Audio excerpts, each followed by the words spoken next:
Hello friends, welcome to अनुभव academy.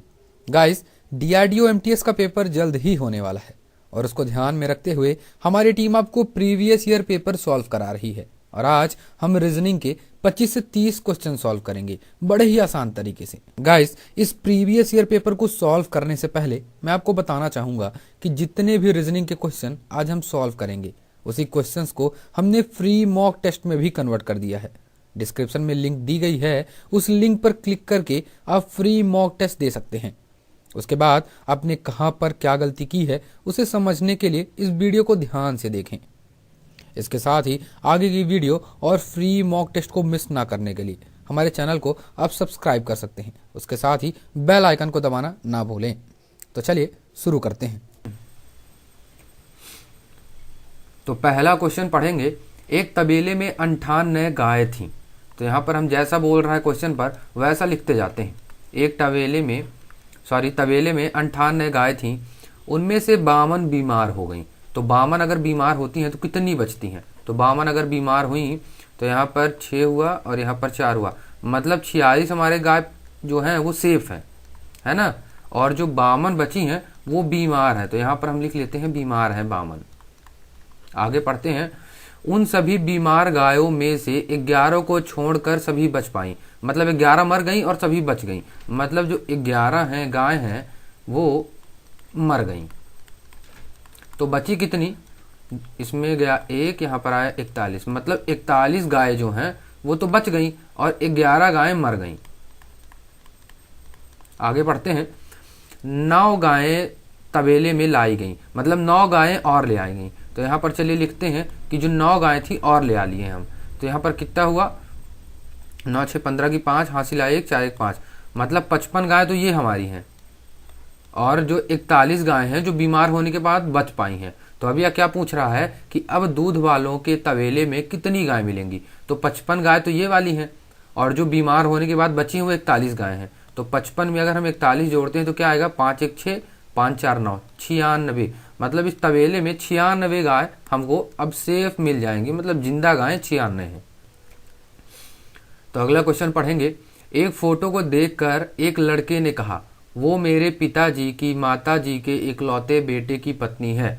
Photo वाली महिला का लड़के से क्या रिश्ता है? तो यहाँ पर देखिए, जहाँ पर मेरे से स्टार्टिंग हो वहीं से हमें ब्लड रिलेशन के क्वेश्चन सॉल्व करते हैं और बड़े ही आसान तरीके से सॉल्व भी हो जाएंगे। तो मेरे किसके लिए उपयोग हो रहा है? एक फोटो को देखकर एक लड़के ने कहा, ये लड़के के लिए मेरे उपयोग हो रहा है। ये लड़का बोल रहा है मेरे पिताजी। तो चलिए यहाँ पर लिखते हैं, लड़का ने क्या बोला? मेरे पिताजी।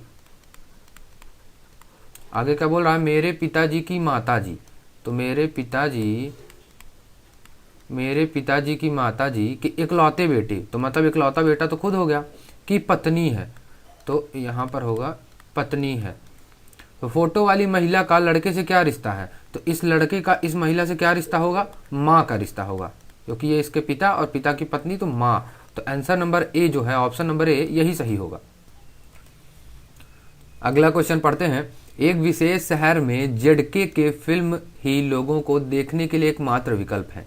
शहर के अधिकांश लोगों को वहां फिल्म देखना पसंद नहीं है, परंतु वे मजबूर हैं कि बाजार क्षेत्र में स्पर्धा होनी चाहिए, एकाधिकार नहीं होना चाहिए। एकाधिकार है इसीलिए बोल रहा है एकाधिकार नहीं होना चाहिए। दिए गए कथनों से निष्कर्ष क्या निकलता है? तो पढ़ते हैं ऑप्शन नंबर ए।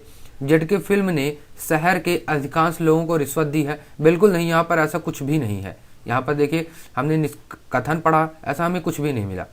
बी पढ़ते हैं। जेडके फिल्म ऐसी मूवी प्रदर्शित करता है जो शहर के लोगों को पसंद नहीं, ऐसा भी नहीं कहा गया है। सी नंबर पढ़ते हैं। जेडके फिल्म शहर के अधिकांश लोगों को पसंद है, ऐसा भी कहीं नहीं कहा जा सकता है, ऐसा नहीं कह सकते हैं, इसलिए ये निष्कर्ष नहीं होंगे। आगे पढ़ते हैं डी। जेडके फिल्म में शहर का एकाधिकार है। देखिए ये वाली लाइन, बाजार क्षेत्र में स्पर्धा होनी चाहिए, एकाधिकार नहीं।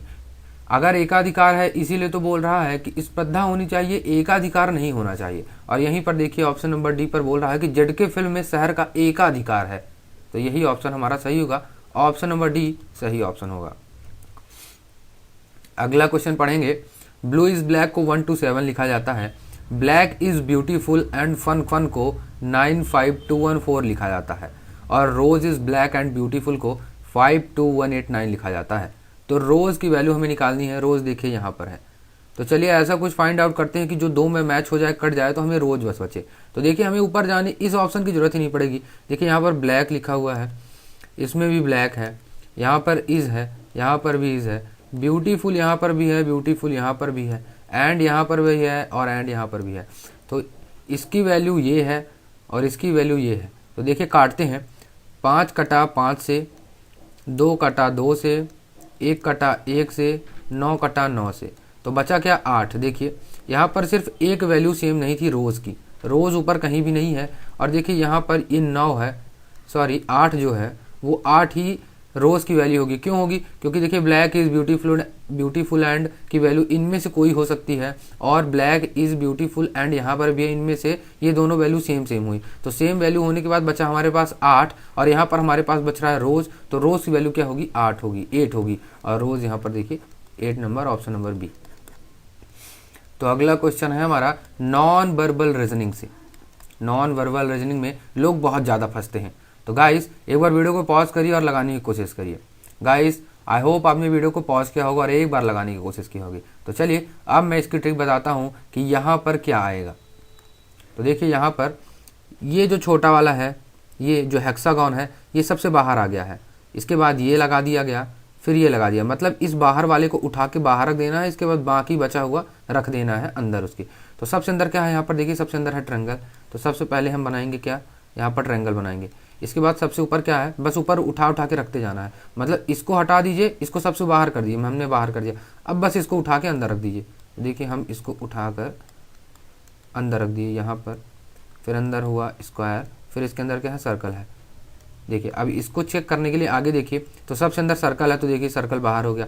फिर ये ट्रायंगल उठा के इसने यहाँ पर रख दिया, इसके अंदर हेक्सागन है, हेक्सागन रख दिया, अंदर स्क्वायर है, अंदर स्क्वायर रख दिया। तो ये वाला जो डायग्राम है कहाँ पे बिलोंग कर रहा है? देखिए 3 पर बिलोंग कर रहा है। और यहाँ पर लोगों को गलती क्या होती है? 3 लिखा हुआ है, डाट जाके सी लगा देते हैं, बट ये गलत है। यहाँ पर देखिए 3 है, 3 किस में दिया हुआ है? 3 ऑप्शन नंबर बी है। देखिए बी में 3 दिया हुआ है, तो ऑप्शन जो हमारा होगा वो बी सही होगा, ना कि सी सही होगा। अगला क्वेश्चन पढ़ते हैं।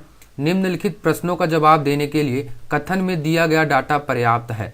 समकोण की चौड़ाई बताइए। तो पहले हम यहाँ पर समकोण बना लेते हैं। चलिए ये हमने समकोण बना लिया। यहाँ पर क्या बोल रहा है? कथन पहला पढ़ते हैं। देखिए समकोण की लंबाई 12 यूनिट है, हमने यहाँ पर लिख दिया 12 यूनिट। दूसरा पढ़ते हैं समकोण का क्षेत्रफल 60 वर्ग यूनिट है।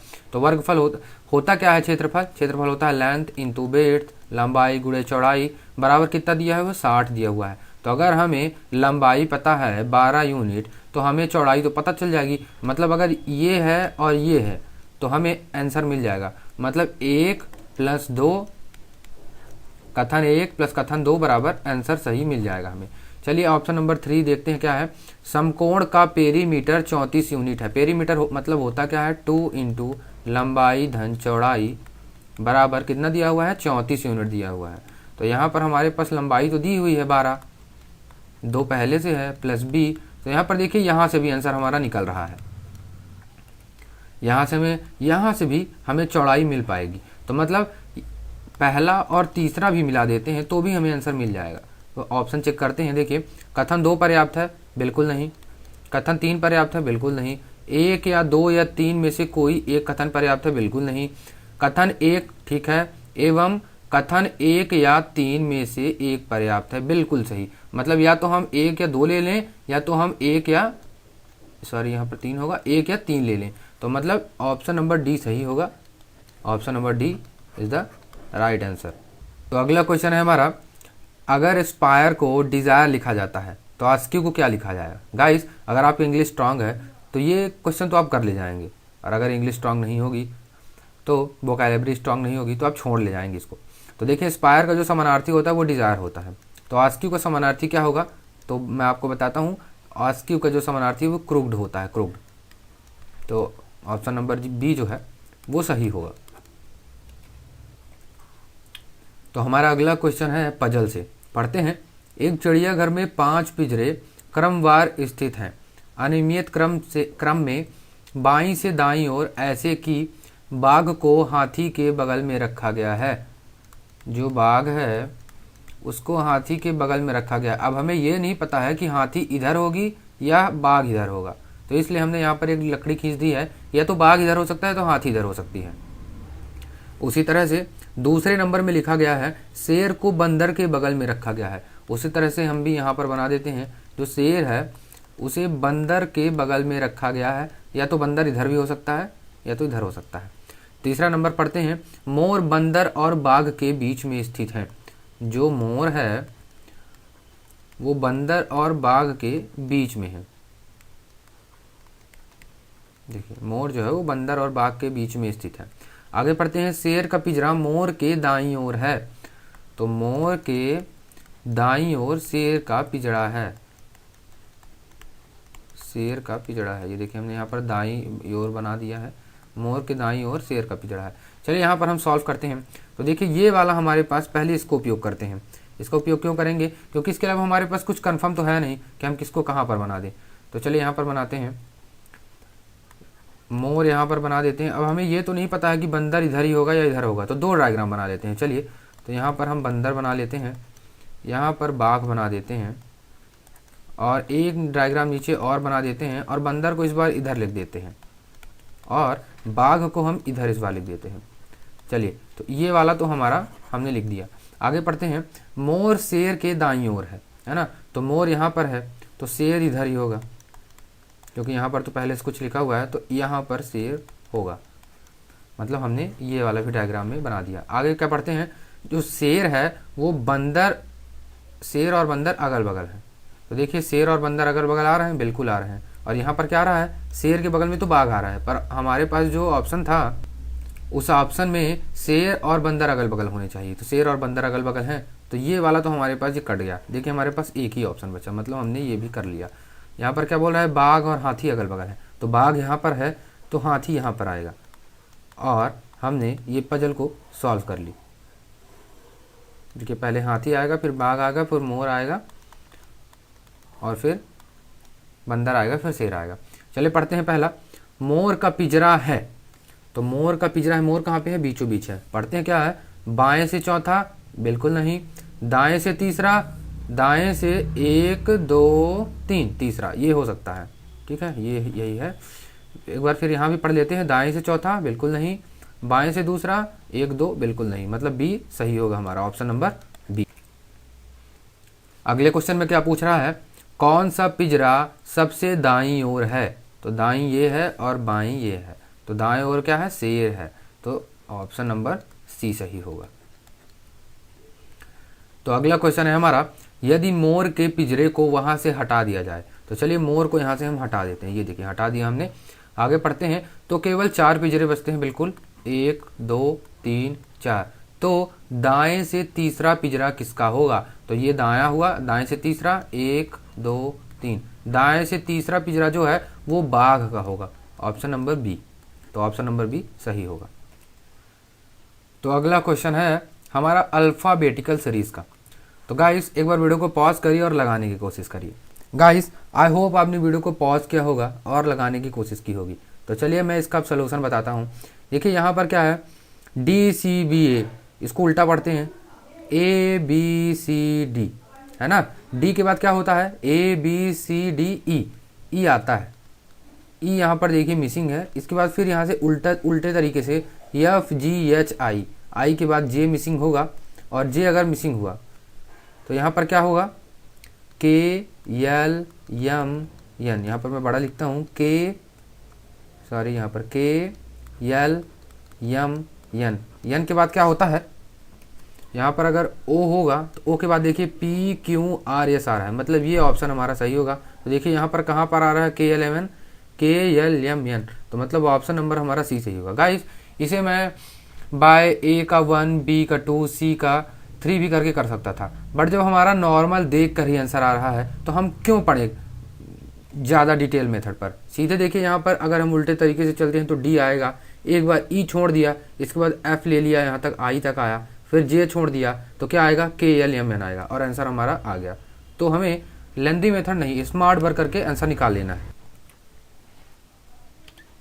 अगला क्वेश्चन है हमारा, 100 छात्रों के समूह में, तो हमारे पास कितने हैं, 100 छात्र हैं, 20 केवल मराठी पसंद करते हैं, मराठी केवल 20 पसंद करते हैं,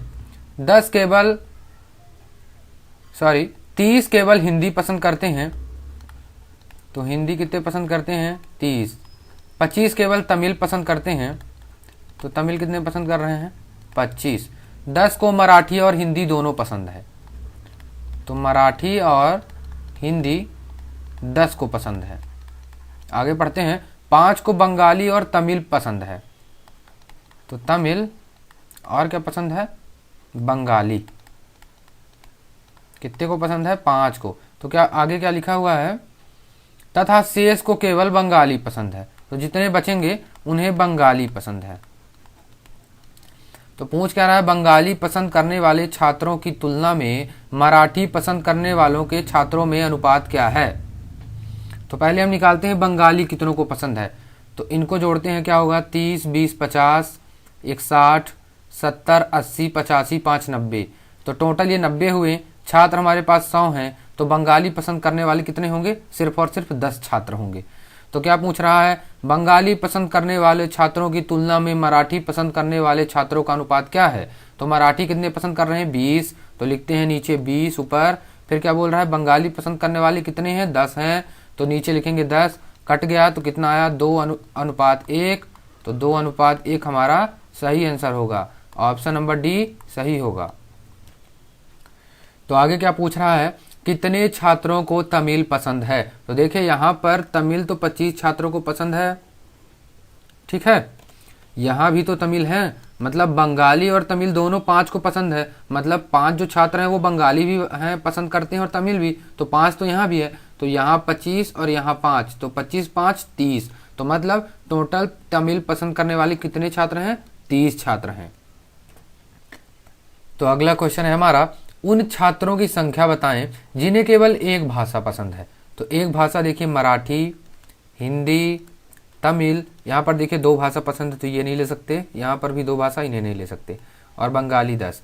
तो काउंट करते हैं 20, 30, 20, 50, 25, 75 और 10, 85। मतलब 85 ऐसे छात्र हैं जिन्हें सिर्फ एक ही भाषा पसंद है। तो यहाँ पर देखिए ऑप्शन नंबर सी सही होगा, 85।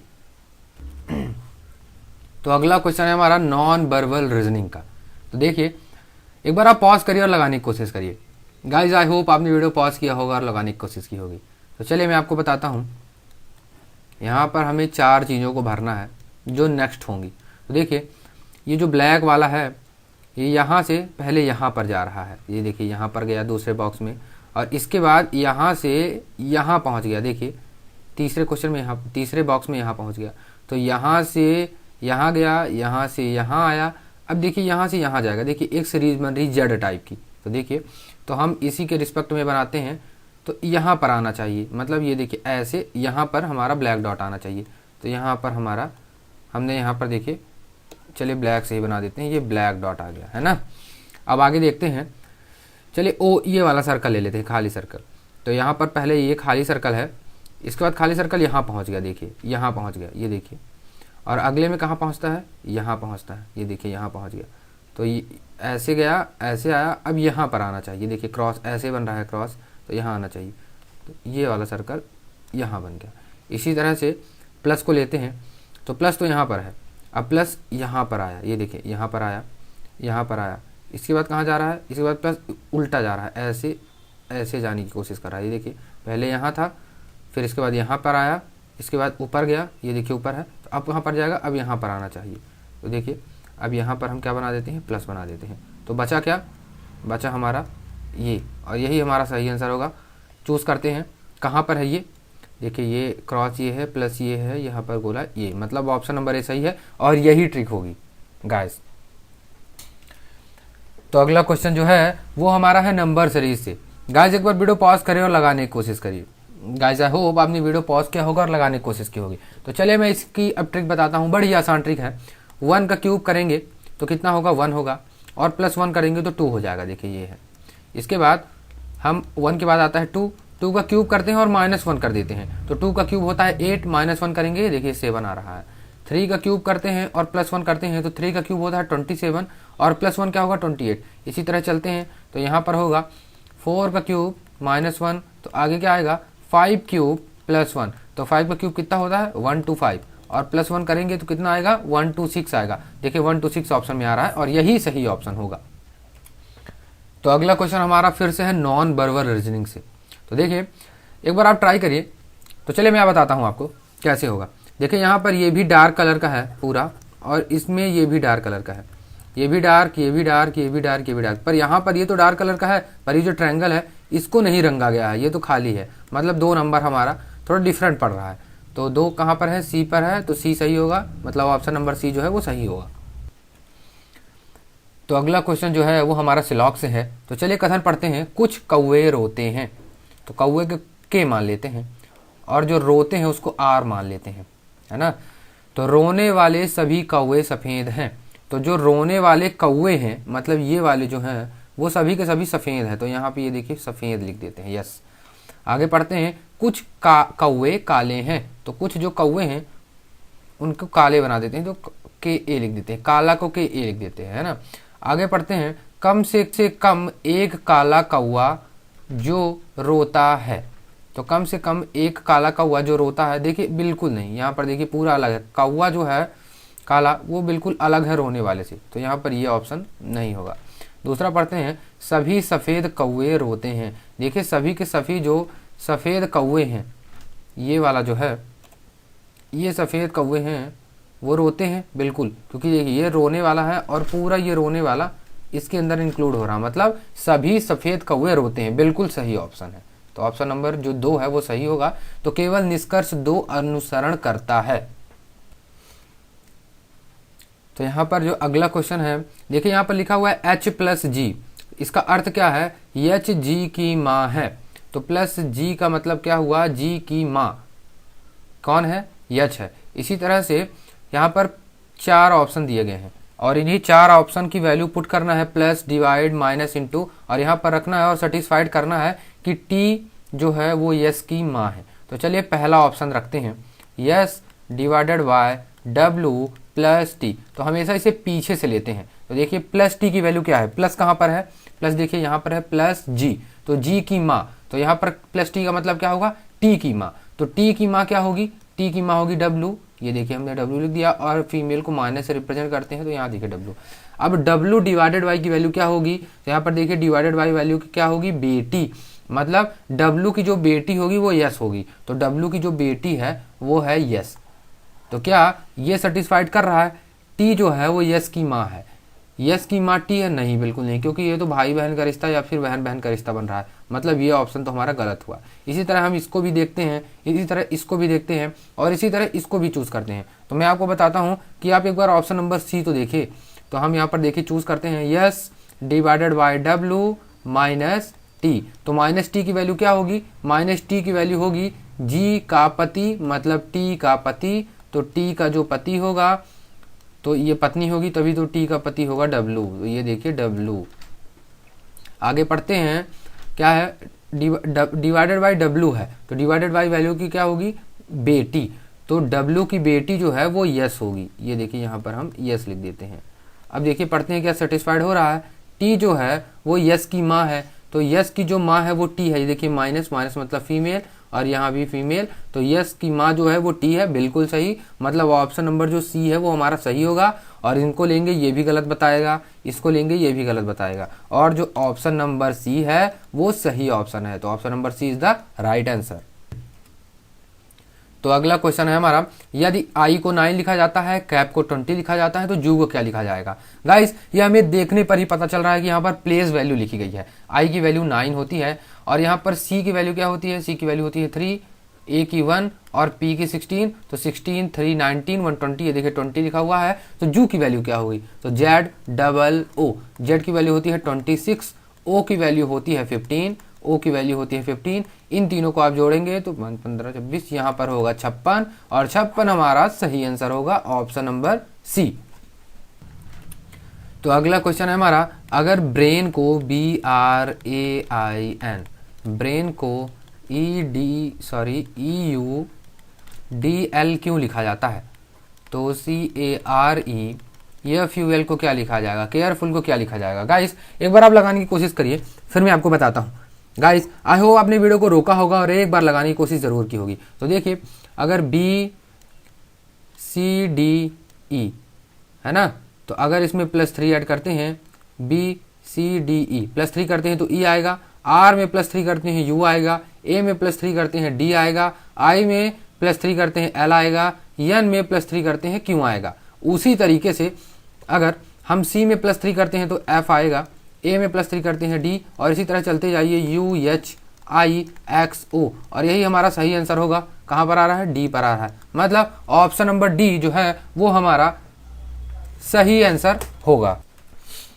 तो हमारा अगला क्वेश्चन है, सामान्य जो मानव होता है खून बहने का समय और जमने का समय क्रमशः क्या होता है? गाइस ये क्वेश्चन आपको नॉर्मल या तो जीके का लग रहा होगा जी, और या फिर साइंस का लग रहा होगा, पर डीआरडीओ में साइंस भी आनी है और कभी कभी ये जनरल इंटेलिजेंस में क्वेश्चन डाल दिया जाता है, इसलिए मैंने यहाँ पर क्वेश्चन रखा हुआ है। देखिए यहाँ पर क्या पूछ रहा है कि सामान्य मानव को खून बहने का समय तथा जमने का समय क्या है? तो ऑप्शन नंबर सी होगा। जो बहने का समय है वो 2 से 7 मिनट तक होता है, और जो जमने का समय होता है वो 3 से 10 मिनट तक का होता है। तो हमारा जो ऑप्शन नंबर सी है वो होगा सही आंसर। तो अगला क्वेश्चन है हमारा, अगर कलर को ये लिखा जाता है तो डंकी को क्या लिखा जाएगा? गाइस एक बार आप लगाने की कोशिश करिए, फिर मैं आपको बताता हूँ। गाइस आई होप आप वीडियो को पॉज किया होगा और लगाने की कोशिश की होगी। तो देखिए अगर सी में -2 करते हैं तो ए आएगा, ओ में -2 करते हैं तो यम आएगा, एल में -2 करते हैं जे आएगा। इसी तरीके से अगर हम डी में -2 करते हैं तो बी आएगा, ओ में -2 करते हैं यम आएगा। उसी तरह चलते जाते हैं तो B M L I C W होगा, और ऑप्शन नंबर ए सही होगा, B M C I L I C W. Guys ये हमारा मॉक टेस्ट पूरा हुआ। हमारी वीडियो देखने के लिए थैंक यू। और यहाँ पर अगर आप सबमिट करते हैं मॉक टेस्ट देने के बाद तो आपको पूरा रिजल्ट मिलेगा कि आपने कहाँ पर क्या गलती की है। और अच्छे से डिटेल पर समझने के लिए आप हमारी वीडियो को जरूर देखिए, डिस्क्रिप्शन में लिंक दी गई है, उस लिंक पर क्लिक करके आप फ्री मॉक टेस्ट दे सकते हैं। गाइस आई होप आपने वीडियो को एंजॉय किया होगा, पसंद आई होगी, और सारी की सारी वीडियोस क्वेश्चंस पसंद आए होंगे। कोई भी क्वेश्चन पर डाउट है तो कमेंट बॉक्स पर बताइएगा, मैं उस क्वेश्चन को अगली वीडियो पर जरूर लूंगा और आपको डिटेल पर समझाऊंगा। गाइस